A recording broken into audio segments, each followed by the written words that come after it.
देखो तब बाल भोग, फिर राजभोग, फिर ब्यारू, सब जगह खूब आनंद है। इस प्रकार से भगवान श्री राम की यह विलक्षण चर्या है और अपनी स्वेच्छा पूर्वक ऐसा कोई कार्य राम जी नहीं करते हैं जिससे अपने से पूज्य माता पिता बड़ों के मन में कष्ट हो। आयुष मांग करहीं पुर काजा, देखी हर चरित हर्षित मन राजा। आज्ञा मांग करके नगर में प्रजा की सेवा का कार्य करते हैं। राम जी के चरित्रों को देख करके महाराज दशरथ अत्यंत आनंदित होते हैं। पूछ के करना, इसको लिखा है पृच्छकेन सदा भाव्यम। सदा पूछना चाहिए, बिना पूछे कुछ नहीं करना चाहिए। अपने से बड़ों से पूछ करके ही करना चाहिए। बोलो भक्तवत्सल भगवान की जय। एक बात थोड़ी विनोद की बता दें आपको।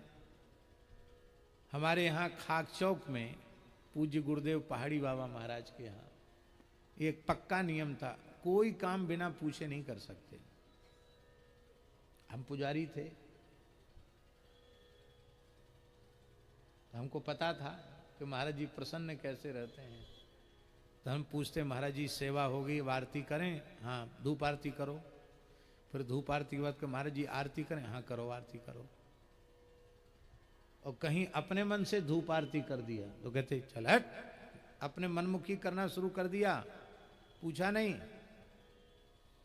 यहां तक कि उनसे बिना पूछे पत्तल फेर दिए यदि पंगत में तो फिरी फिराई पत्तल उठवा देते थे। किससे पूछा? कौन मालिक बन गया? एक बार हमने महाराज जी से कहा, महाराज जी रोज के वही काम है, यहां तक कि आटा लगाने की पूछना पड़ता था, आटा लगाएं कि नहीं लगाएं, हर काम पूछ के। तो महाराज जी हंस करके बोले, काम तो वही रोज के हैं, हम इसलिए बोलते हैं कि तुम लोगों को अपने से बड़ों से पूछ कर करने का अभ्यास हो जाए। कितनी ऊंची बात। हम रोज गोपेश्वर जी जाते तो उनसे पूछ के जाते, महाराज जी गोपेश्वर, हाँ वाह दर्शन करे आओ, नित्य। अब उसके पहले पूज्य गुरुदेव भक्तमाली जी से पूछ के जाते।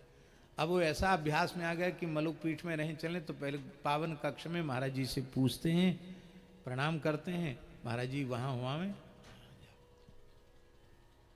ये पूछ करके काम करना।